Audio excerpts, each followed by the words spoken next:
Аңдардың патшасы арыстан бәйге жариялапты. Бір қазан суды қайнатырып қойып, осы суды кім ішіп қойса, көп сыйлық беремін деп шарт қойыпты.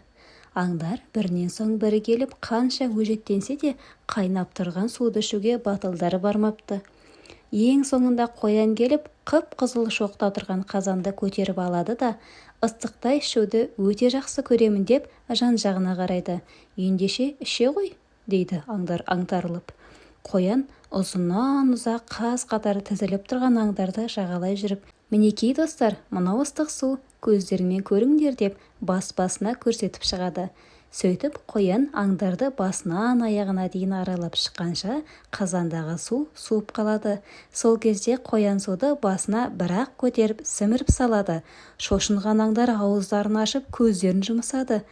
Ал алданған арыстан патша қоянға көп-көп сыйлықтар беріп, міне нағыз ер деп мақтапты.